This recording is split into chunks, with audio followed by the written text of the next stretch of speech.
Hello, everybody, and welcome to today's BC Support Unit webinar, which will be about an hour and a half in length.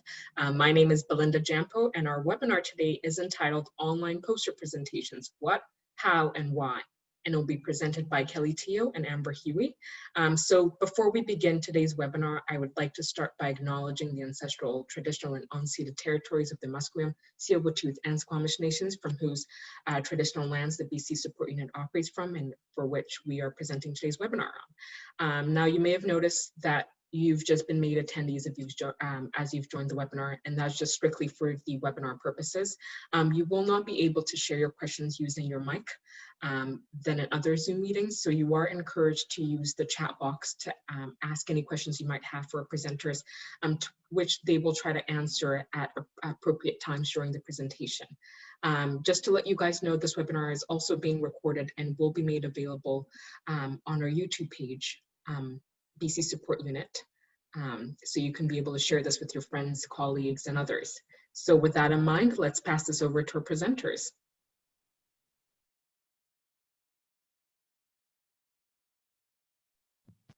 Not muted. Okay, thanks Belinda, and thanks everyone for attending our webinar on online poster presentations. My name is Amber Huey. My role at the unit is as a knowledge translation specialist for the methods clusters. Can people hear me okay? I'm just seeing something in the chat right now. I can hear you okay. Okay, yeah. I'm just going to continue. So my role at the unit is as the knowledge translation specialist for the methods clusters, which is a unique network of researchers that are interested in studying and advancing the way that we do patient-oriented research. Through the methods clusters, we funded 42 research projects that each investigates a different aspect of how to do patient-oriented research. And my role is really interested in how to amplify the impacts of that work and amplify the impacts of what they're learning in order to share that work with who needs to know. So to do this, I've been really lucky enough to hire a small team and work closely with a small team of people to think about knowledge dissemination. And Kelly Teo, who's here with me, will be presenting this work, was asked to do a scan of what's going on with posters and poster sessions while we were all sort of deep in lockdown at the beginning months of COVID. And so her presentation to our small group at such a critical juncture for conferences that we're all rapidly adjusting to sort of the online environment was really, really helpful for us when she told us what was happening. And we thought that this would be something that other people might be interested in as well and would be curious about what is going on sort of in a wider scheme of things. So we thought that we would bring this to other folks to engage in a discussion of what this all means. Why are we doing this? How are we doing this? With the caveat that we are not experts in online poster presentations. I think that we are in a moment where everyone is just sort of learning as we're going. We have done 0 online poster presentations as of today, but we're really here just to facilitate a conversation about what this is all going to be about. I'm going to let Kelly introduce herself. I'll let her lead through what she's come up with. And but before we do that, I just wanted to acknowledge Justin Otteson and Katie Berrigan, who's part of our small team, who contributed their thoughts and their guidance and their efforts. So thank you to them. Take it away, Kelly. Okay, awesome. Thanks, Belinda and Amber. So hi, everyone. My name is Kelly, and I've been working with the Methods Clusters team this summer as the Knowledge Dissemination Coordinator. And so this presentation has been funded by the Methods Clusters at the BC Support Unit. And I know we had to postpone it from last week, so we're just glad that everyone could make it up today. And so today we'll be discussing poster presentations with a specific look at what this looks like in a virtual context. And so we're not discussing how to do posters in general, but how to shift posters from a traditional in-person format to an online experience. And while we will talk about it a little, about our BC Support Unit Putting Patients First conference on October 8th, none of what we discussed here will be a requirement. So this afternoon, we'll be talking about what a poster is in the traditional sense and how this has evolved over time, what people are doing about posters in the current virtual context, some key considerations, opportunities, and ideas when it comes to doing virtual posters, and then we'll get into a little bit of a discussion of why we do posters and whether its meanings and goals are still being achieved today. And then about halfway through, we'll take a quick 5-minute break. So first, we're wanting to get a feel of who's in the audience. So Belinda, if you could pull up the first Kelly, poll question. we're hearing a little bit of a static. Maybe it's your Oh, let me try putting in my headphones. So I've launched the poll, but sadly it looks like all of it has launched. So if you Okay, we'll don't do all of mind, them. yes, we'll do all of them. Maybe you can just go through the individual questions as we go along. Okay. Is this sound better? A lot better, yes. Okay.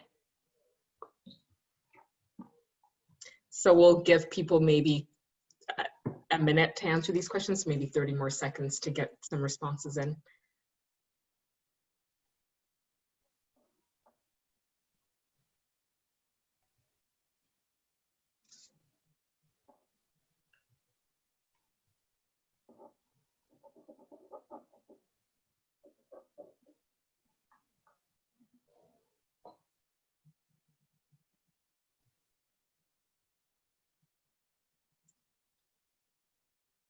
And so we're going to end the poll now, and I'm going to share the results with everybody. Okay.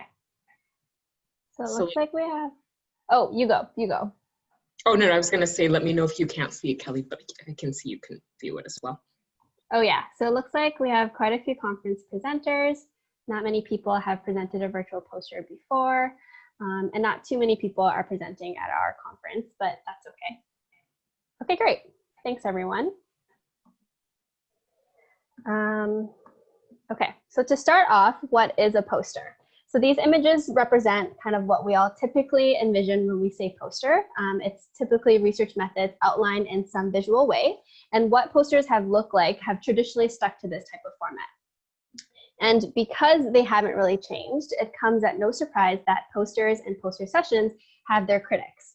So I've just pulled a few tweets and blog posts and papers that have come up over the years in which many individuals have come forward in their dislike of posters. And really, people have been complaining about posters for a long time, and they're around the same complaints. So that they're expensive to print and annoying to carry around, that they're inaccessible, not visually appealing, and just not very engaging. And so we'll come back to this throughout the presentation, but it's really the question of why do we do posters, and can these complaints be addressed? So in order to discuss potentially where posters can go in the future, it's helpful to see how they have evolved over time. So today, academic poster sessions are found through the world of higher education, and they were first introduced in the late 1960s. And so these images on the right were published in a 2015 paper that highlights the growth of the poster presentation. So as you can see, that first image was the 1969 Federation of European Biochemical Society session, where they hosted 105 posters over 4 days with 12 hours dedicated to each poster session. In contrast, the same conference in 2014 accommodated 2,098 posters over 4 days with 6 hours dedicated to each poster session. So that's about 40 times the number of posters. And as you can imagine, while the growth of this may imply greater insight and engagement, the mass amount of information makes it really difficult to have any meaningful interactions and insights. And so given this growth, we just want to pose this first question to the group about what do you think are the goals of a poster session? And we'll come back to this at the end, but Amber can just highlight a few of your comments if there are any. So feel free to drop them in the chat. Generally, posters are ubiquitous at academic conferences. Why are we doing this, and what is the ultimate goal for posters? If you guys want to just drop in what you think into the chat, we will continue to collect them, and we'll sort of feed this throughout our webinar.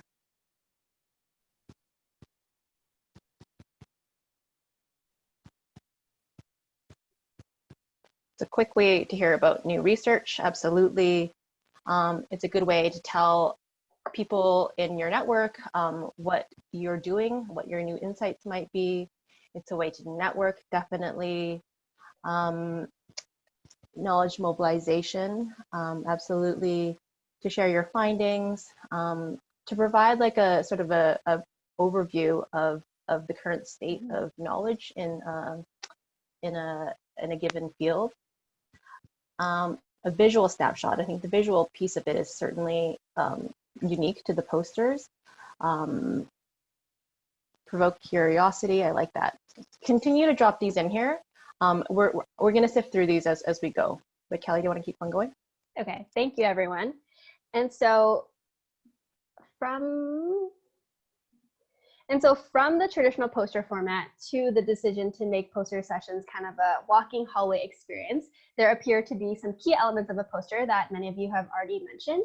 And so we see these as elements being that they're visual, that they summarize research content, that they contain an oral element, and that they're meant to inspire an interaction between a presenter and a viewer. But if you think that there's anything that we're missing, do feel free to add that in the chat as well. And so with these essential elements to build off of, several disciplines have tried to introduce changes that seek to make poster sessions a more broader, more appealing experience, of which also now work within this new online environment. So the first was actually introduced by De Simone et al. In 2001, and it was called the Digital Interactive Poster. And so this is a print and PDF version of a traditional poster, and the PDF version gets projected on the screen at a lot of times during the conference event. So how it works is that during that session, each presenter can showcase their research and poster for 3 to 5 minutes with the goal of attracting interested viewers prior to the poster session. And then during this presentation, a presenter can actually enlarge parts of their poster to concentrate on. And then it's then made available online for participants to look back on. And so according to this paper, audiences like this format for several reasons. It's more interactive, it facilitates the viewing of the poster's full content, it captures interest, and allows for the archival of posters that can be viewed even after the conference is over. And so building on the digital interactive poster, an e-poster has the standard information as a traditional poster, but it builds on the assumption that it will be viewed via a screen. And so they have added components such as a QR code, hyperlinks, and email addresses, which could be easily done in today's online context. The next, we're hearing a little bit of static again. I don't know what's happening with your microphone, but it's adjustments. Sorry, let me play with it. Okay. Headphones. Better. And then this is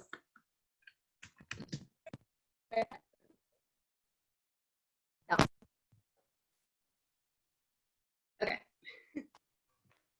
Sorry, just let me know if it's okay. So the next is the media poster. So in further development of the e-poster format, Rowan and Lick in 2009 developed the media poster concept. So it kind of works to combine the evolution of the digital interactive poster with the traditional poster that's then projected on a screen or available online, allowing various aspects of the poster to be embedded with links. And so the difference here is that viewers can select a specific area of interest on the poster and access all the linked documents and images that directly open up in a dedicated viewing area on this side of the screen. So you'll see that the media display area is on the right of this poster.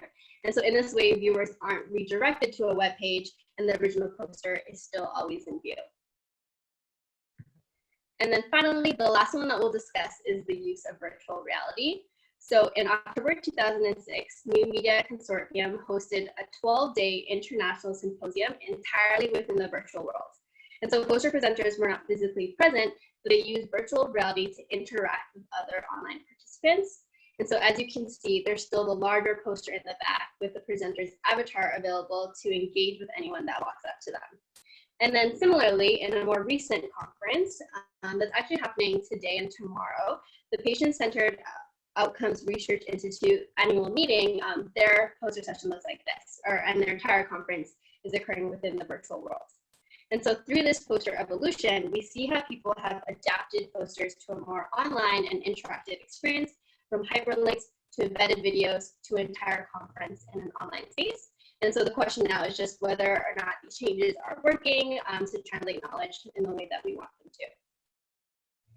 And so with this information, we just want to ask the group, maybe in 2 or 3 words, what aspects of the traditional poster would you not want to lose?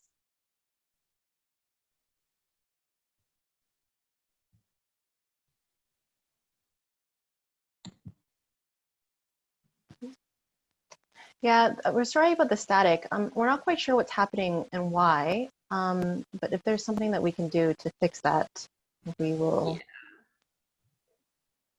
Yeah. And yes, the slide deck will be available later.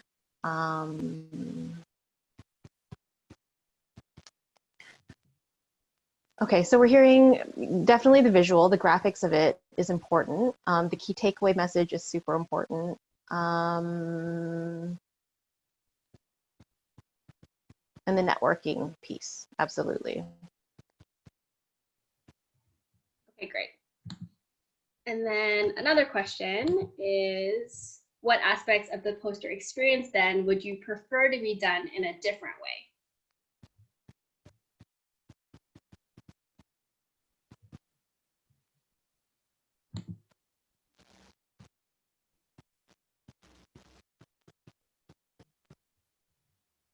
So yeah, we're hearing from a patient partner who's saying that if the process is too technical, it might be difficult to make a poster. And that's certainly true. I think that there is a learning curve with making a traditional poster. And with a digital poster, I think that the same would be true. So I think that we want to be thinking about ways that are accessible to folks and can still convey the messages that we need to convey. So some people are asking for more time to process details, asynchronous discussion, more interaction with presenters is what I'm getting from this. These are great ideas. Thanks, everyone. Cool. Okay, so now that we've talked about, now let's talk about what's out there. So in performing an environmental scan, like Ember mentioned in the beginning, we've seen what current organizations are doing in the midst of the pandemic to present posters virtually. And so we found various formats and engagement styles that we'll discuss. But what's important to keep in mind is, again, everyone is rapidly trying to adapt to this new normal. And so there are definitely no right answers. And a combination of these can occur at the same conference. So the first format has been done by schools like Penn State Nursing and conferences like Eurographics, Eurovis goes virtual. But basically presenters are asked to create a poster, PDF it, and then it gets populated on the organization's webpage. And so it allows people to scroll through linearly or click on various tabs on their screens. The next format is the incorporation of video and or audio. So conferences like, again, Eurovis goes virtual, and the American Society for Biochemistry and Molecular Biology have asked for a video submission of presenters describing their poster. So some will ask for maybe multiple videos, such as a 30-second summary to encourage attendees to watch, along with a 5-minute presentation of people standing next to and presenting their physical poster, or a voiceover on slides. And then others like the FENS 2020 virtual forum asked for a poster in PDF format with 3 minutes of audio included instead. And then these can be live or pre-recorded. The next format that we've seen has been the use of Twitter. So the Photonics online meetup and the Age-Well conferences have done this, where people live tweet during the event and during the poster session. And it's then all available for people to see using a predetermined hashtag. And so both presenters and conferences are tweeting out these digital posters for their audiences before and well after the real-time poster session has been completed. And so in terms of ways that conferences have addressed the need to engage attendees in the poster session content with presenters, there are a few ways that we found. The first is something that Penn State Nursing had. So it's just a simple comment section at the bottom of the poster where people can leave comments and engage with the poster creator. And in addition, any conferences that have their videos posted on YouTube would likely have this functionality as well. The second is a chat function available on some platforms. And so conferences like the European Human Genetics Virtual Conference had a designated e-poster viewing with authors where participants had the opportunity to interact and discuss directly with the authors through an interactive chat. And so similarly, the Patient-Centered Outcomes Research Institute annual meeting that we discussed earlier in the poster session, or poster evolution, also has this public and private chat option, which we've put as the image here. And then finally, some organizations have organized designated Q&A sessions. So for example, the Allied Genetics Conference had poster presenters organized into groups of 4 to 6 based on keywords and topics. And then each group was available via a Zoom meeting for a 30-minute live Q&A session. Similarly, the FENS 2020 virtual forum had presenters of each poster featured at 2 different sessions. And so while these options are all ways in which organizations have adapted, just keep in mind that some of these formats, things like the chat function or even maybe the Q&A function, are very much platform driven and will depend on the functionalities and capabilities of the platform that's being used. And so in addition to these various events and conferences, the BC Support Unit is also putting on our own virtual conference on October 8th called Putting Patients First, Connecting Face-to-Face and Virtual Space. And so we just wanted to quickly go over kind of the things that we'll be doing there. We were going to do the poll, but I think, so the poll here was how many in the audience today have been accepted to present at the BC Support Units conference, and we had a few, which is great. And so for our own conference, posters will be displayed in a gallery showcase, and posters will be available 2 weeks in advance of the conference for people to view. There will then be a designated poster viewing time the day of the conference, where attendees can choose which poster presentations to attend. And so for those of you presenting, please do see the call for abstracts for more information. We're also encouraging the use of Mike Morrison's Better poster. And so in our conference supporting this movement, we're just going to expand on it a little and discuss what it really entails. So in March 2019, a video came out by a man named Mike Morrison who acknowledged the issues that come with poster sessions in the traditional conference setting, such as presenters standing next to their work, eager to talk to someone, when in reality, most attendees just kind of quickly walk down a hallway with posters of huge amount of text without really looking at it. And so on both ends, there's this lack of insight and impact being shared and desired. So Mike Morrison goes on to go over ways in which the poster can be more effectively developed by doing some of these things. So the first is a plain language version of your main findings so that it's eye-catching and the minimum thing that people need to know or can take away from viewing your poster. The second is a QR code where people can take a picture of it to learn more, and it can link to things like your full poster and your full paper.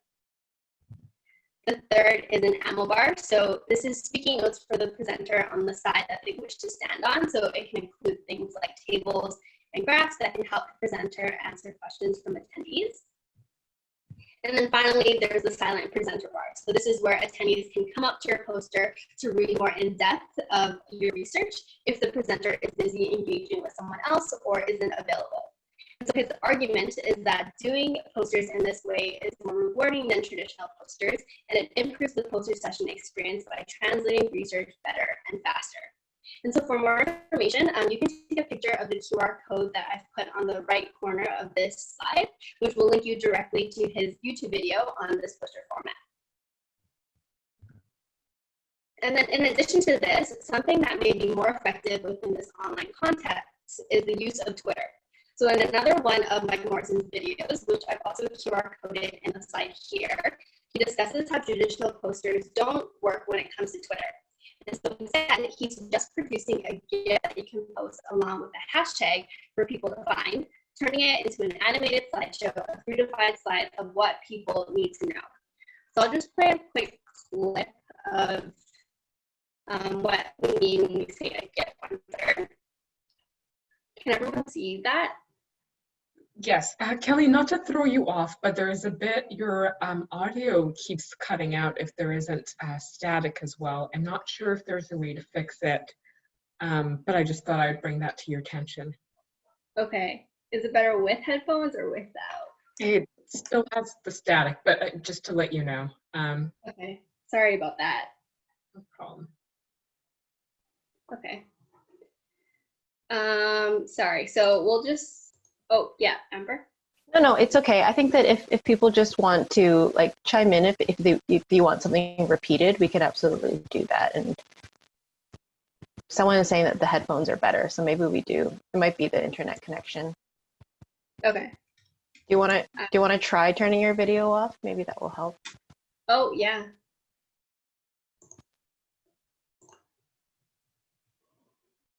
Okay, hopefully this is better. Sorry, everyone.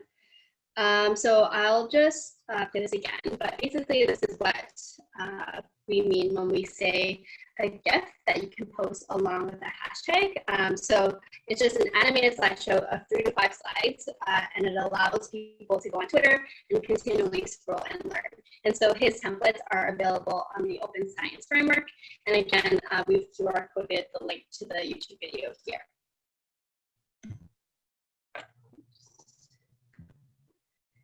So we'll stop here for any questions or comments, and then Belinda will take us into a quick break. Is the non-video better? Yeah, it sounds a little better. Okay.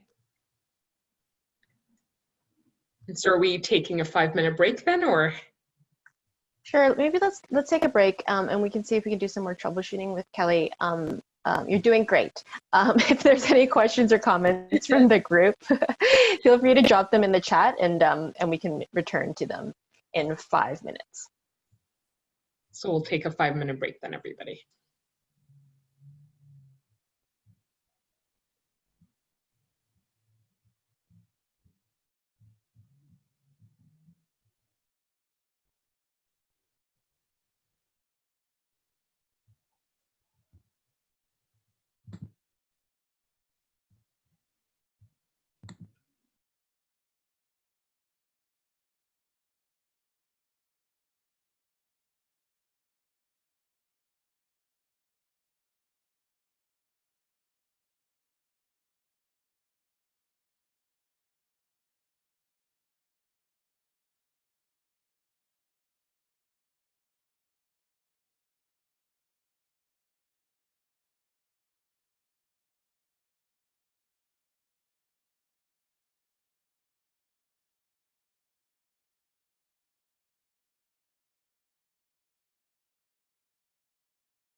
So we have a minute left, so if we could start trickling back, we'll begin at exactly 2:30.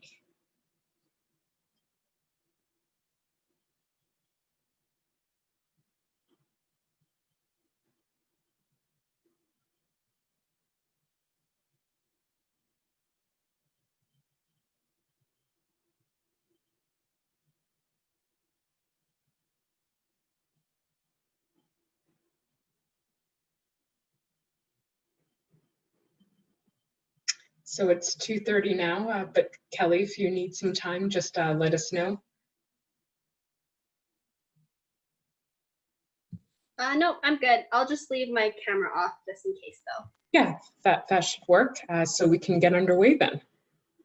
Okay, great. And then I've changed my microphone settings and Amber's sharing the screen. So hopefully all of these things Hopefully work. that will help, yes. Okay. So welcome back, everyone.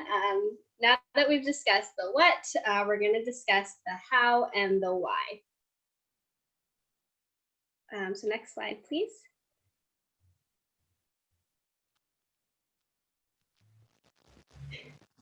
So there are some key considerations for both conference planners and presenters that our team has found when moving these poster sessions online. Next slide. So the first is the acknowledgement of the speed and context in which these virtual posters are appearing. So in the midst of the pandemic, everyone is understandably scrambling to figure out in what ways they can provide online content and share research in this new way and space. And so there are definitely no right answers, and we still have a lot to learn. The next consideration is the loss of a humanity connection that we've all experienced over these past few months. And so naturally, presenting posters in a virtual space limits the ability to truly engage or build that connection between a conference attendee and a presenter that would be better achieved face-to-face. There's also no buzz that's felt in the room or excitement that can be seen, and in a virtual space, the levels of engagement are difficult to measure. Next slide, please. And so the third consideration is that the virtual poster session becomes entirely a viewer-driven experience. Attendees decide what to view, when to view, and when they want to quit. And so it's up to the presenter to catch their attention. I think as poster creators, we assume that others will spend time reading our posters a certain way and for a certain period of time. But as I'm sure many of us have found, that isn't usually the case. And so the more clicks that we make people do, the more likely that they'll quit. So there's this need to maximize learning and minimize effort on the attendees' part. Next slide. The next consideration is equity. And so while the move to things online poses a lot of benefits and effectively makes content widely available to a broad audience, it still poses several barriers. And the first is the general barrier of technology. And so not only can there be technical difficulties that we've experienced, much like today, but in an online space, there are barriers for those who simply aren't familiar with technology, who are maybe uncomfortable with recording themselves for video submission, or simply don't have the equipment to do so at all. In addition to the barriers of technology, there's the recognition that moving virtual posters into an online space may unintentionally present an uneven playing field. So for example, there are broadband issues that may exist in various Indigenous or rural communities, effectively excluding these populations from participation. As well, even having a private space is a privilege that many of us take for granted. Being able to sit down in a room to watch this webinar or view our poster session is easier if you don't have a crying child in the room or a quiet space to work. Next slide. The next consideration is poster fatigue. I'm sure we've all heard and experienced Zoom fatigue, and subsequently scrolling and clicking and zooming in on multiple posters is a demanding experience that can quickly wear on attendees. Next slide. The last consideration is that virtual poster sessions can be scary and awkward. So poster sessions to begin with in a face-to-face context is difficult. Do you make eye contact? Do you not? Do you feel obligated to speak to this person to be polite? When do you get to move on? And within an online context, while it may be different, the social awkwardness doesn't necessarily go away. If anything, it might even magnify it. And so imagine the happy hours that you've attended over Zoom. They're not the greatest. And not only that, but the internet can be a mean and scary place. The ability to post comments anonymously and with no regard for the person on the other side of the screen can make students, patient partners, and others feel really nervous about having to present their poster in a virtual space. Next slide.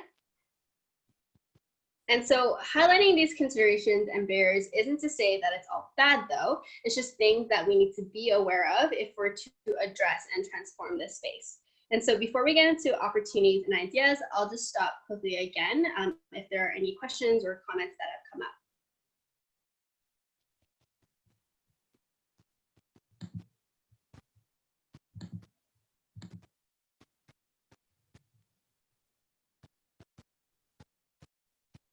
No, I think we're good. Awesome. Okay, next slide then.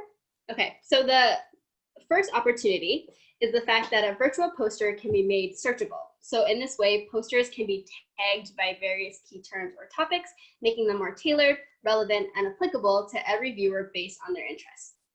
Next slide. The second is that preparation time that it allows for. So for example, as we mentioned before, BC Support Unit is going to be putting up our posters 2 weeks ahead of the conference. And so in doing so, it allows attendees to view the posters privately and to prepare and decide beforehand exactly which posters you're interested in and which presenters you want to talk to, network with, or ask questions to on the actual day of the conference. Next slide. The third is very much linked to the second in that there's the opportunity for asynchronous viewing. And so if you're not free during the allotted poster session time, you can come back another time, or you can revisit the posters multiple times for interest. And so in this way, posters are no longer bound by time or space. Next slide. And finally, the fourth is going back to this idea of breaking tradition, and what has been done before doesn't necessarily work in this new context. And so this new space really allows for everyone to be creative and to transform what posters can look like in this new era of COVID-19 and everything moving online. Next slide. And so with that creativity piece, these are some ideas that our team has thought about. So this slide will highlight some ideas for conference organizers. And the first is to really encourage presenters to be creative. Because really, if the intent is to share information in a visually appealing way, or if it's a fast way to get research across, like someone mentioned, then maybe it's easier for presenters to create this by having them change their mindset and to think of this as more of like a one-page summary, a mini pechakucha, a movie trailer, or to imagine their poster as part of a larger media campaign. The second is for hosts to set guidelines, examples, and provide resources for presenters. So like many others have done, maybe indicating that presenter videos should be a maximum of 5 minutes long or a maximum number of words, and to provide helpful resources, much like the Better Poster videos, if that's the format that you want your presenters to take. The third is to host a Q&A session and have that designated time during the conference or the event for attendees to view and to engage with poster presenters. And finally, potentially a fun way that organizers can encourage people not to skip the poster session is to have some engagement activities. So for example, maybe adding an element of a contest or voting. So maybe those who attend and visit 3 posters and can tell you 3 things that they learned will be entered in a draw to win a prize. Next slide. And so now we have some ideas for presenters. And the first is to, again, really reframe your thinking of what a poster should look like, because it can be anything that you want. The second is to really enhance your visuals. So with some conferences requiring video submissions along with posters, the visuals are really what would distinguish this from an oral presentation that's also included in the conference.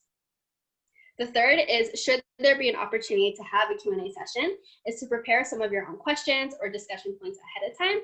At this point, we're still not sure how any of this works or how many people would attend. So having prepared these discussion points and questions could just help alleviate the potential awkward silences or dead air that could occur. The next is to explore e-poster capabilities. So the use of QR codes for more information or hyperlinked resources on the poster itself, or if you really have a budget for it, then maybe using augmented reality graphics. But the point is really just to have fun with it. Next slide. And so a few more ideas for presenters. The first is to have a PDF of your work with more detail available that you can distribute or QR code and link to for people who are interested in learning more. The second is to ask for subscribers for your work. So much like how you would create a mailing list of emails for those interested in learning more at a physical conference, you could do the same online using subscribers.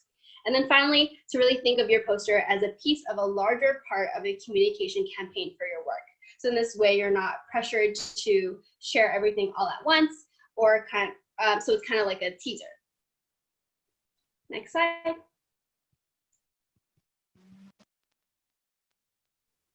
And finally, we have some ideas for attendees. And it's really to use this opportunity to curate your experience.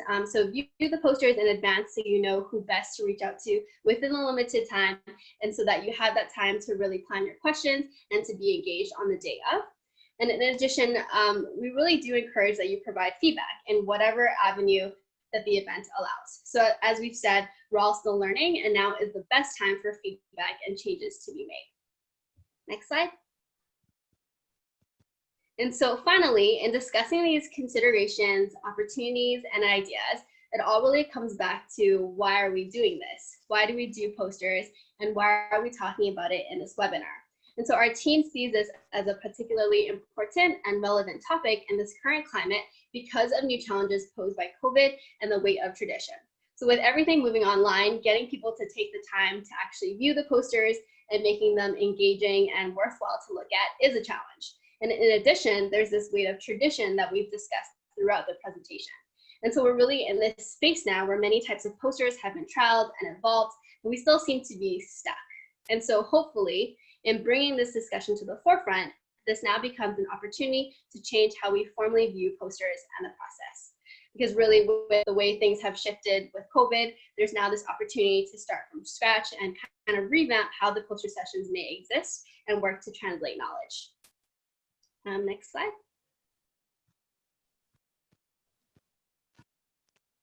And so that concludes the content of the slides that we wanted to share. But we do have now this remaining time to kind of just get into a little bit of a discussion. But we'll stop first for any questions or comments.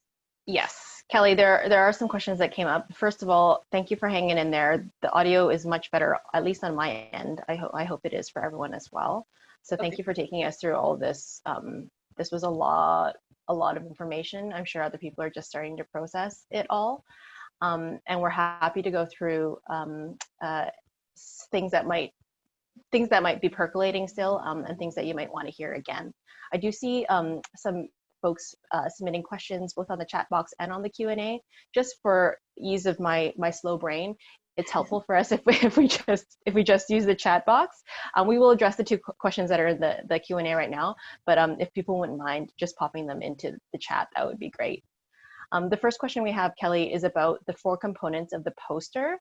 I think those are the 4 essential elements that came up in one of our earlier slides. Let me see if I can find it. It's actually a great question because the essential elements of the poster as we broke it down are up for debate. I think that we had just written them as things that we see are part of every poster. Sorry guys, I wasn't expecting to present this, so I'm not super great at this. But the 4 essential elements that we discussed were the visual aspect of the poster experience, the oral element, and that there's usually in the traditional poster experience a human that stands in front of the poster, usually awkwardly, but not always, that describes key elements of the poster and has a spiel of some sort that summarizes the research project that poster represents, and that there's an interactive element to it. It's a human that talks to another human who wants to know more about specific aspects of that research, and wants to be able to ask questions about it and learn more and connect. I hope that answers that first anonymous question. And again, this slide deck will be available to all the attendees after this session. There might be other essential elements to the posters that people think that we haven't included here. Feel free to drop it in if you think that we were wrong. I'm just going to go to the second question, which is the question about what platform posters are presented on. That's an excellent question, and I think that Kelly had brought it up, but let's underline that again.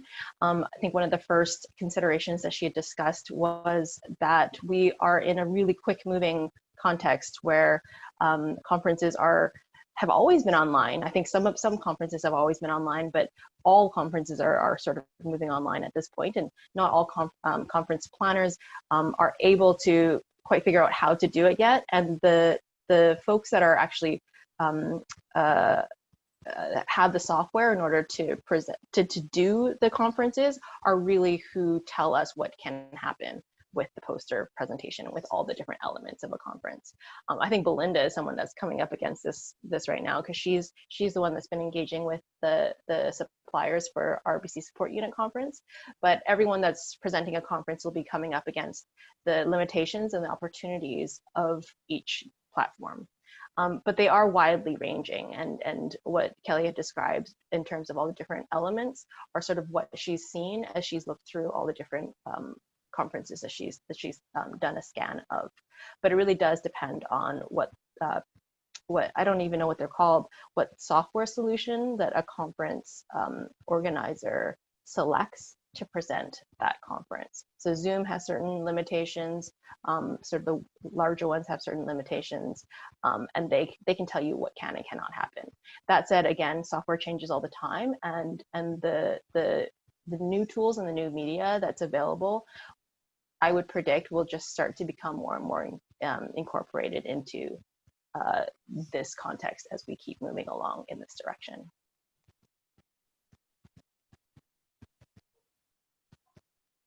Okay, questions. Dun, dun. Do you need to put all the info from the abstract onto the poster? That is also a great question. Kelly, do you want to take this? I would say that the abstract is kind of the teaser to the poster. So I guess the information that you put on the abstract would be on the poster, but like we said, there are a lot of different options for you. So if you're viewing your poster as part of a larger media campaign, then you don't have to put all that information on your poster. You could QR code it to other things, hyperlink to a full paper that you have maybe of your abstract in full. Yeah, there are I think a lot of opportunities and a lot of ways to be creative in this new virtual space. Yeah, absolutely. I think the key here is that there are lots of sort of opportunities to embed your research in different places. And so what people view at the conference during real time is one thing, but yes, you can add links so that they can be, so people that are interested can be sent to your website, or they can be sent an invite to be added onto a mailing list that you can collect people's emails and then send them PDFs of a paper that might go along with that poster, things like that. I think really encouraging people to be to maintain the integrity of the research that you're trying to present, but also keep it simple, because eyes are tired, people are tired. You want people to get the main gist of it. I think giving people all the information can be great in some scenarios, but giving people just what they need just at this time might be another approach to do it.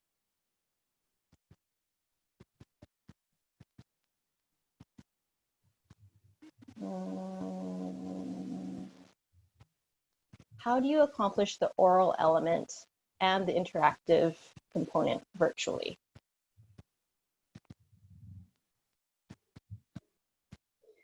Yeah, so I think there's definitely a lot of different ways that various organizations and presenters themselves have done it. But I would say, as like a conference organizer, it'd be helpful then if you ask people for video submissions or allow a space for people to have that oral piece, or if it's just a Q&A session or a live poster session. So much like how we're doing a webinar, maybe instead of doing the webinar, we're presenting our actual poster. So there's that oral piece. And then there's also, hopefully within the chat function or in a Q&A session, the opportunity to interact in that format.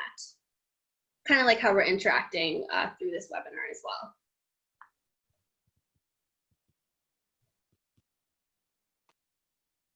I think someone asked about what the first bullet was in opportunities. And here that posters can be searchable and taggable, so that if you say work in the field of breast cancer, then you can search breast cancer to see which posters might be relevant. And then from the presenter perspective, then you can also tag your own work with all the relevant tags so that people won't miss, and that will help with the networking piece as well.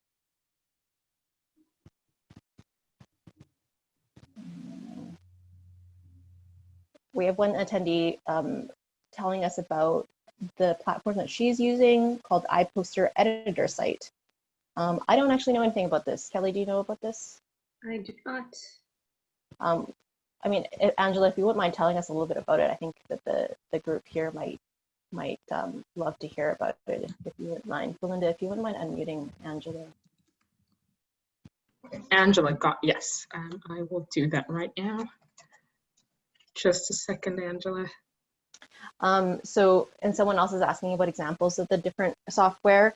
So Open Water is what the BC support unit is using, but from what we understand, it is a very Zoom-based platform. And so the experience of presenting on Open Water might be very similar to your experience of using Zoom. We aren't quite familiar with too many other things, but Angela, maybe you can talk a little bit about what iPoster Editor Site is. I've asked Angela to unmute herself, and I've allowed her to talk, so she should be. There we go. Oh, there we go. Okay. Can you hear me now? Yeah. Yeah. Well, this is for an international conference, so perhaps maybe costs more than you would want for a local conference. I'm not sure. This is for the International Society for Quality of Life.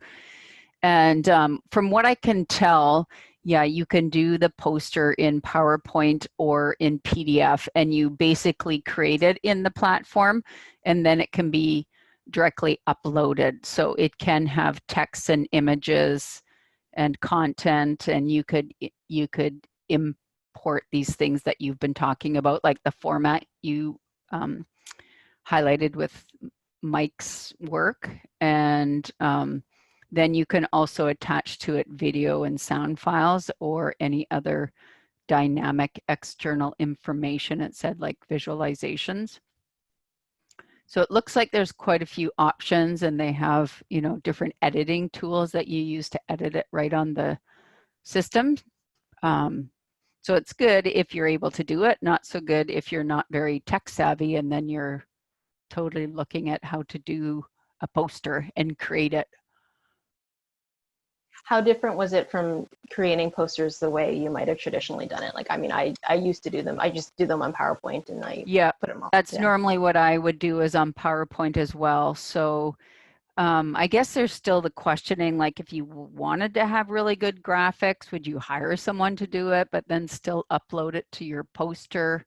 You know what, like, I understand keeping it simple, but you also want something visually appealing, right? So it's like how to balance that. So I'm still working through it. I haven't finalized it. So maybe stay tuned, but it looks very multimedia based. If you want to do, you know, videos and animations or voice over narration, it has lots of bells and whistles, I guess. So it might turn out really wrong if someone uses all of those things, or it might turn out really good if there's a balance. I think they are doing, like they're asking us, I can't quite remember, I think they are asking us just to do a couple minute blurb, you know, if people prefer visually or, you know, verbally hearing something rather than just visual, or maybe you do a quick search and then you listen to a few and then maybe go to some, I'm not sure.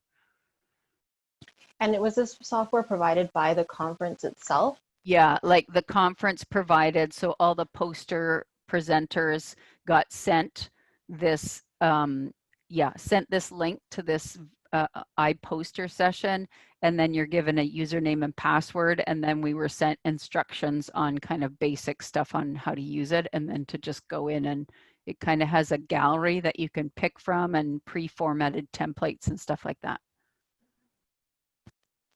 Wow. Thank you. Thanks for sharing that. That's really great information. And I think it speaks to a lot of the, some of the different elements that Kelly had walked us through. It looks like the company is based out of Washington, D.C., and then there's a link to Sweden. So, yeah. I think the point that you make where you don't want to use all of them at the same time is a really good one. And I think that maybe one of the things that we're feeling right now is that all of a sudden, like, there are new opportunities now that we have digitized the poster and have to digitize the poster. We realize now then we can tag things, we can search things, we can make things move, we can make things talk at us. Well, what is the right thing to do? I think is not something that anyone has the answer to quite yet. But there certainly should be a fine balance between the amount of information and the amount of senses that we are asking people to engage in when doing this kind of work. Yeah, and it does look like you can embed hyperlinks or references to papers, right? If you had a published paper or QR codes, so it looks like it will embed some of those things as well. Mm-hmm.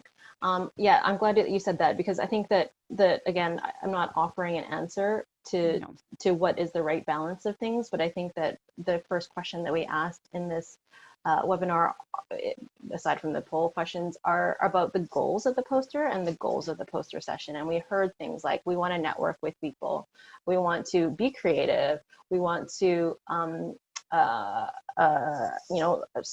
be able to talk about our research and just convey our main findings. I think that to keep the goals of why we're doing this really clear when we're producing in a new digital environment is super important. So it's not just because you should. It's really why, how is this going to help you achieve the goal of networking? How is this going to help you achieve the goal of summarizing your main findings? Thanks, Angela.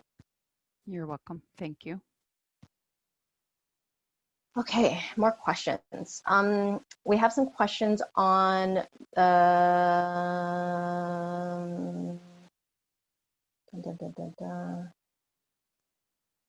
this poses the comment here is, this poses a challenge with abilities to use technology and graphics. For example, when you have the QR code, where's the information that the code takes you to being stored? What is the most common? Oh, that's Angela again. Yes, I think that, not some of the aspects of producing a digital poster feels like more burden and putting up more barriers to people doing this work, which I think is really important for all the stressed out people that have been navigating a COVID environment, and all the stressed out academics, I think, who the last thing they want to do is learn how to do a new thing in a new way, when maybe the easiest route and the simplest route for this is to simply produce a poster that, as you might have previously, take a screenshot of it and then make it a PDF. I think that is sort of what the baseline is for posters right now. You can make it look exactly like it did before. Now people just have the option to zoom in and zoom out, that kind of thing. And all the extra doodads and the bells and whistles are difficult for people that are new to this environment. For us in patient-oriented research, especially patients who might not have done this before, but also the posters have also always been geared towards trainees who for many, this might be their first entryway into a conference. And so we do want to be able to keep this as accessible and simple as possible. But with everything, I think it is a bit of a balance. This specific question about the QR code, where does it go? I mean, it's up to you. I think you can decide where you throw people to, and it can be a website, it can be a Facebook page, it could be your Twitter, it can be just a place for people to go so that they can access more information. So it could just be a place where they find your email and then you can email them back.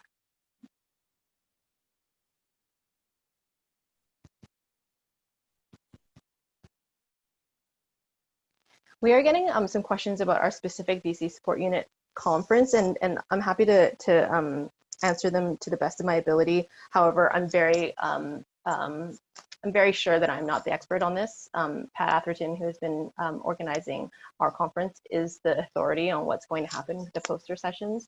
And so I think that, is Pat here? You know if she's here? Pat isn't here. But if anybody has any specific questions, I would maybe post them just to our BC support unit email address. And Pat sees those emails. So if you have any questions about our specific conference, you could send it to that email, and myself or I can forward them to Pat if that's easier to answer, but maybe we'll handle it that way. Yeah, thank you.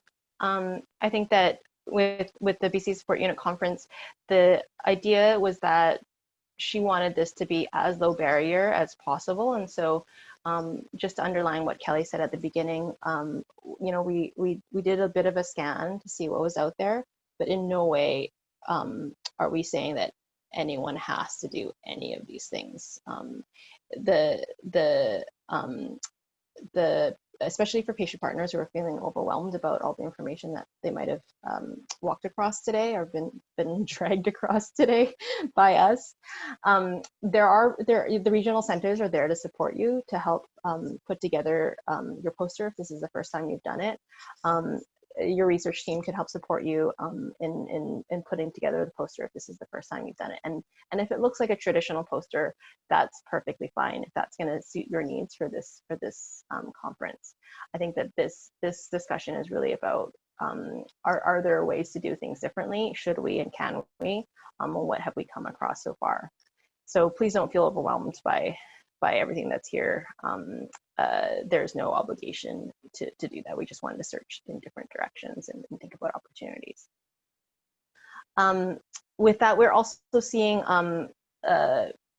some feedback coming in from people that have had experience, I think, with or are finding different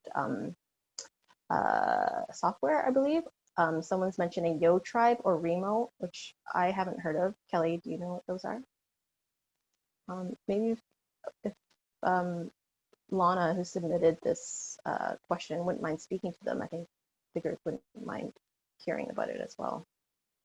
Belinda, did you want to unmute?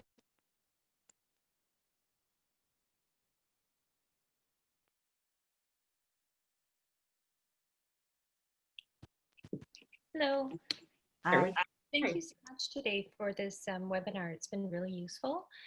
Yeah, we're trying to find a platform where we can kind of try to mimic what happens in a real situation poster session, live poster session, where people can kind of organically navigate around the space, the virtual space, and go to different posters that they want. So we had tried Remo and YoTribe. And well, we had tried Remo and YoTribe, we couldn't get a room on time, but it was really great idea and it worked quite well, except it was difficult for people to use because everybody's now so accustomed to Zoom. So I was just wondering if you guys had experience with it, and if you had, what your thoughts were on it. Because we've decided not to go that route, but I was just wondering if, yeah, if you guys, if anybody here has maybe used it, if they have any comments. Because we just did it as a test trial. Specifically with YoTribe or Remo? Yeah, yes. Feel free to drop your comments into the chat box if anyone has experience with this or with any other poster session platform. I know that we saw the poll results in the very beginning, but I did see quite a few, like a handful of people that have already done a virtual poster. So maybe you guys have unique experiences. The company that the BC Support Unit is using is Open Water.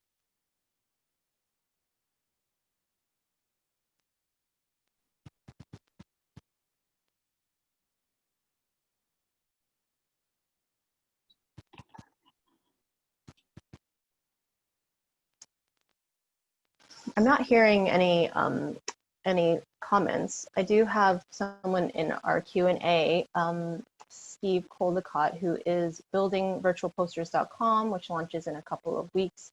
Hope to make it a one-stop place for all scientific posters and not just one conference. Hashtag better poster, video, PDF, comments, etc. Researchers will not be left to promote their own poster. It will be a wraparound service. So Steve, this sounds like something in response to what's happening here with conferences going online. There are more and more software solutions that are appearing to help support this kind of work, and making use of what sounds like some of the things that we've come across in the previous in our scan. Lynn also provided a link here. I don't know if, I think only we are seeing it and not the whole chat is seeing it. So I'm just going to drop it in the link here if people want to explore this link. So yeah, this space just keeps moving and changing, and there's new things that are coming up. I think that you know, the stay in conversation and really sharing your experiences with each of these different tools, I think is really helpful, not just amongst your peers, but with the organizers as people are seeking to navigate and are working with new companies or working with new tools and are working on different ways to support this work. I think people need to hear what the experience is. The BC Support Units Conference, again, it's sort of adapted to be virtual this year, but I think the poster sessions, it is a little bit murky still exactly how it's going to be handled. I think that people that are presenting at our conference should just stay in touch with Pat to see exactly what the limitations of the platform are and what the opportunities of the platform are as well, and not feel like you need to do all the doodads. You don't have to do all the bells and whistles.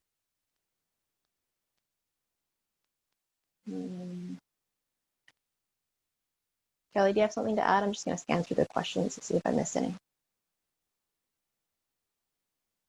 I just wanted to add for the QR code, like they're actually pretty easy to make. So when I was putting them in for our presentation today, I just searched out like QR code generator, and you literally just go in, you put in the link that you want the QR code to link to, and then it just populates a QR code for you that you can download and then put into your paper or your presentation or your webinar. So hopefully it's relatively simple to do.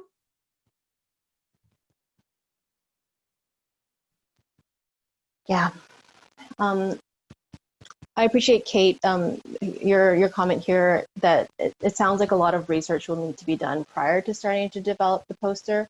For example, finding out if where the posters will be presented or how the posters will be presented, whether networking will be involved, etc. I think that's a good point. I think just knowing as much as you can going in will be really helpful. And for organizers, really understanding that people will want to understand prior to the poster sessions, because this is a bit of a uncertain space, and because things have been shifting. I know that this morning when I was attending some sessions with Pecori, it was difficult to sort of know where to click, to know where to go, to understand how to chat with people. And I'm a relatively technologically okay person, but you know, you develop that intuition when you go into new spaces, and this was certainly a new space. So going to the Pecori conference, it was really well laid out, but it still took me a half of a second to know how to click and how to message, and then to be like, oh, am I going to be messaging just the presenter, or am I going to be messaging everyone? All those things are decisions that are worked out, I think, and individualized by conference. And so those are questions that you can ask the conference organizer so that you can understand what that experience will be like for you.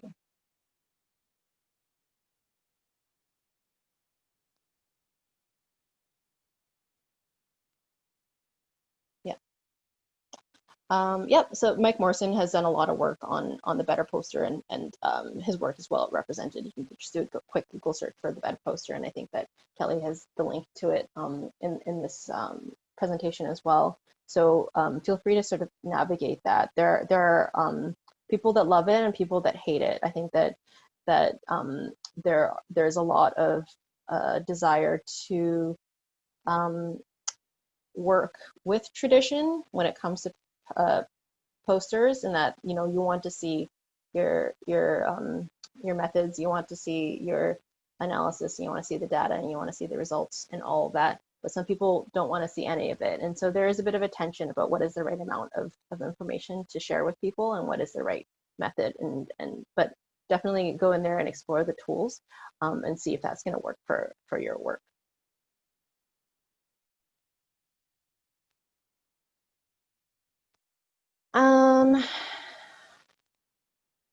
Belinda, I'm going to suggest that maybe we let people speak if they have comments. Do you think it will be, is it a terrible idea?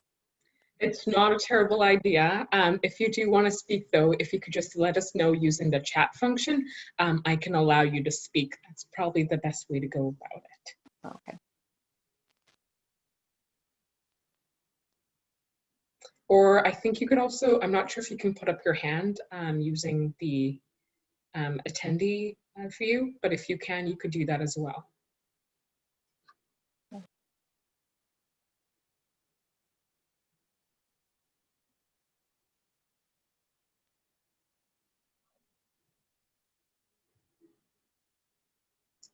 So far, nothing.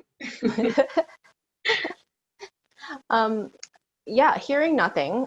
Do we have, did I finish the slides yet? We still have discussion questions if we want to do those. Oh, yes. Okay, 1 second.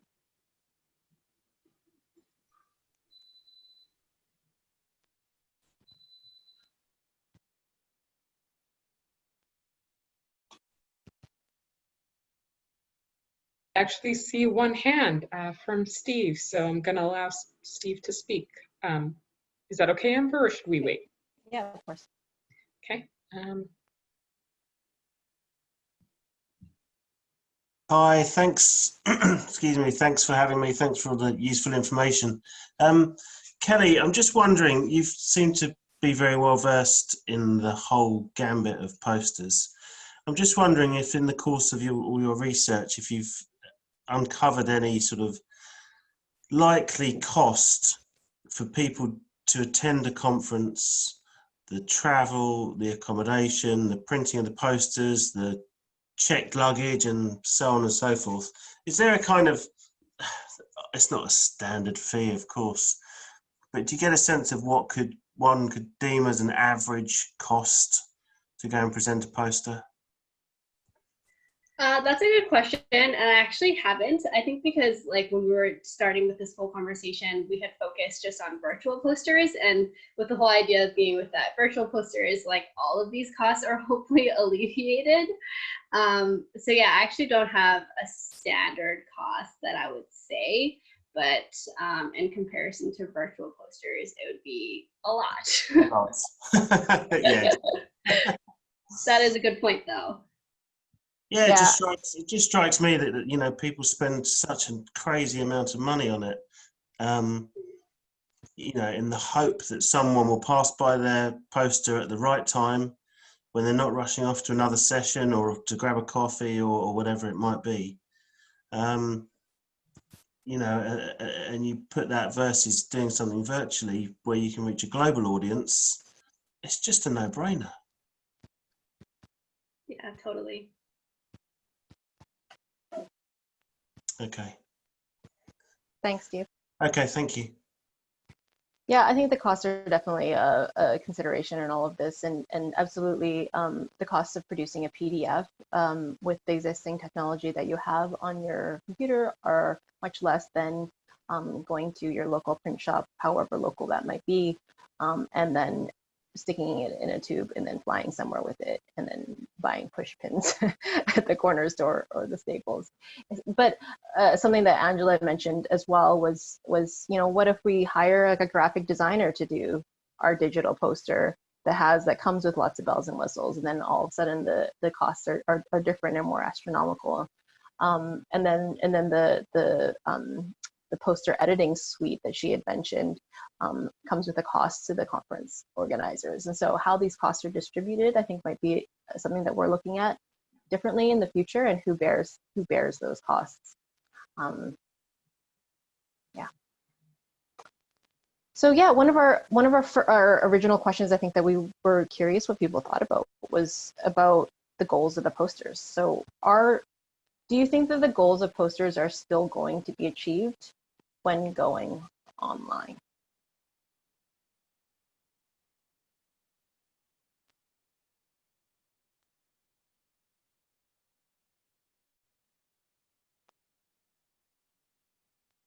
Can't see my chat.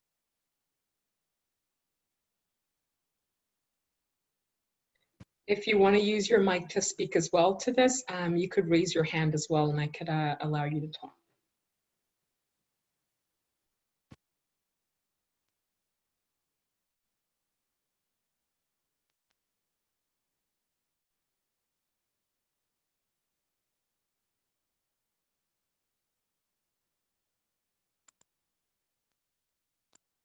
I can't see my chat box or. Oh, okay, I will read them. So some people are saying not sure about the networking and the engaging piece, which is definitely for sure. I think me and Amber were talking earlier in the morning too about the chat function that she was doing with her conference and how that wasn't very good. I think so if people are willing to participate in these new ways, it could be better if one can use the technology successfully. Zoom fatigue and long time sitting rather than strolling, for sure. Easier to connect with many people, but harder to connect with individuals. So again, not sure if the networking would work very well. Yeah, I think those are great points. And I think that how these poster sessions will be attended is something that I don't know if anyone knows yet, aside from those who've already experienced this. And if you've had this experience, please feel free to share that either with us here or in the chat. But yeah, the one poster session that I dropped in on this morning, there weren't very many attendees, and I think it speaks to a lot of different things. And I don't think it's a knock on anyone, but I do think that people are tired. And I think one of the early concerns around poster sessions going online and the amount of posters that are now possible with digital with digital virtual conferences means that people are tired. Like, people are already Zoom tired, people are already COVID tired. So to take the time to attend to the posters and to really give your attention to network and connect with people, I think might be at risk of getting short shrift.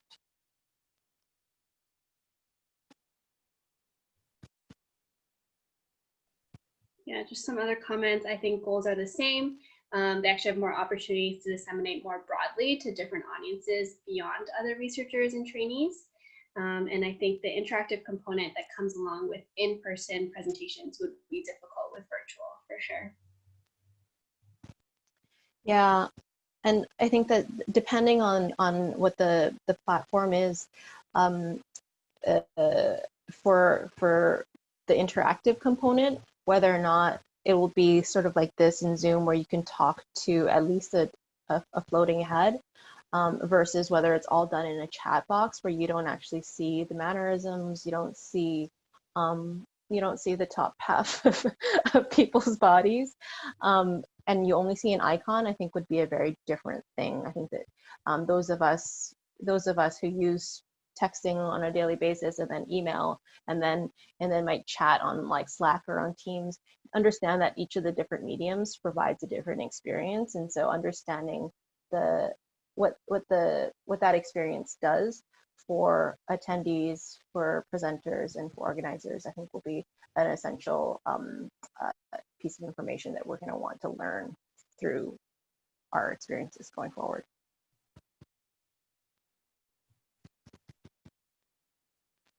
Okay, I'm going to move to our next question, which I think I'm really interested in to hear people's feedback on, which is, where do you think the future of posters is headed? Let us know. I don't know where the box is.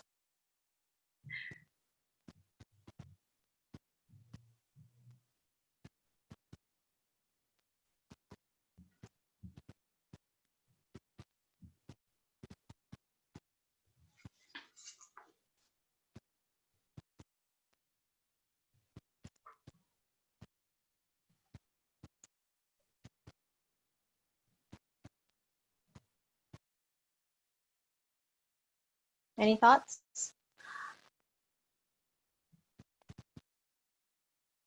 I think one of the things that happened this morning was, again, me going to this PCORI virtual conference and noticing that the wallpaper for the room for the posters looked very much like that Sims room that Kelly showed us in that posters evolution, and that people are moving towards this, which I thought was really interesting. Like this idea that we're in a virtual room now and we have avatars and we move around in that kind of space, which I thought was super, super interesting. Like the future is what was foretold before.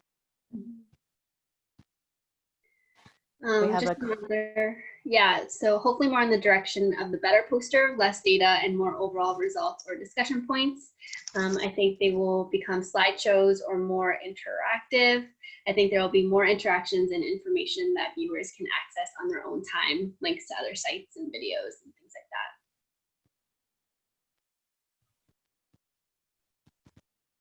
Yeah, I definitely think that will be the case, that there will be more more visual, less data, more sort of like main message, what's the general point here, and what are some key things that we want to talk about. I think that what you're saying here is actually like to focus on discussion points will be super interesting, to really think forward in terms of the interactive piece, like saying really explicitly, these are the ways I want to interact with you. I think is a really interesting idea. We have from Moira, I think they'll become slideshows or more interactive, which I think is really interesting too. This idea of a slideshow sort of was teased with the Twitter GIFs that Kelly showed us, and that we can animate things. I think that begs a question of whether or not we're sliding into the oral presentation. They become sort of like mini slideshows, like mini Pecha type pieces of work, rather than the static image that we're used to. Justin, he thinks that there will be more interactions and information that viewers can access on their own time, absolutely, with links to other sites and videos, etc. I think that's a great point. I think that we're seeing a few main things here, that obviously things are going digital, and with digital images, we have lots of different new possibilities and different ways of interacting with things, and different ways of mobilizing things in digital environments. That includes time. Like we can really think about time in a different way. Like our conference, we might be able to view posters ahead of time. We can also view posters after the fact. Some of the conferences are tweeting the posters that were held in their poster sessions after the fact, and sharing each of them as like little crumbs of what they had discussed before. And so it's no longer reserved for that real-time moment that everyone is together. We can still share those posters in the future with other people.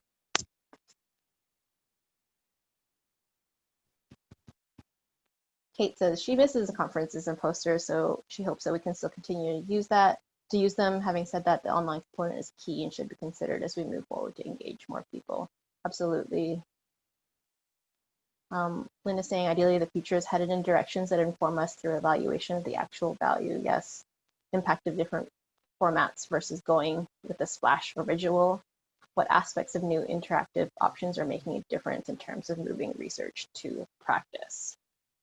Yeah, I think that how we evaluate this is something that's is a question that is the next next on conference organizers' mind after they figured out how we're gonna do it. Like next is like, how do we know if it went well? What are the pieces that we would want to continue to promote or maintain, and how do we know that again it's in service of the goals of the posters in general? From Steve, we have, I think with all the new events tech out there, that they can become more interactive too. So the networking aspect will eventually be covered. Yes, so I guess by events tech, this is like the different conference softwares that are out there that will sort of evolve to adapt to these kinds of concerns. Like I want to do the networking piece. How do we make sure that that is a function that's retained in the poster sessions ahead? I think that it speaks to, there are a lot of different players out there that are working on this question, like the future of posters, which goes back to, I think, one of our recommendations for people that are engaged in the space. Provide feedback, tell people what you want, tell people what you miss, tell people what your experience was, because like, we're all navigating these uncertain times together, and understanding where people are at, I think, is really, really key. I think we want to be able to support people, especially when it comes to posters, where it is like some of you folks have shared with us, a space where new trainees, people new to the academic space, are venturing into sort of a public sphere. We want to be able to really support them so that they can do the work that has the fidelity to the good research that they're a part of. So we want to be able to help support people and not get overwhelmed with what doesn't need to be a very complicated experience. It can just be a PDF. Don't be worried. I'm going to give the last word to Kelly. Is there anything you want to say to everyone before we start to wrap it up? No, just thank everyone for being here. It's definitely a new topic for all of us, and we're all still trying to learn. So just thank you for being here and for being engaging and discussing with us and for bearing with our audio issues. But we appreciate everyone being here. Yeah, and hope you took something away that will help move virtual posters forward. Thank you, everyone. This was a great conversation. If you have any feedback for us, any other lingering thoughts, comments, please feel free to share them with myself or Kelly. I want to thank Belinda for helping support us through this. Our team, Justin, Katie, Kelly, obviously. Also Lynn, who provided feedback to us in the very beginning on this work. So we really appreciate your thoughts and guidance on all of this. Thanks for hanging in there. This was a really fun conversation. Thank you, everybody. So with that in mind, like we stated before in the beginning, the recording of this will be made available on our YouTube page, so you'll be able to share it at a future date. So be on the lookout for that. And as Amber said earlier, I believe the slide deck will be sent to you guys as well. All right, bye, everybody.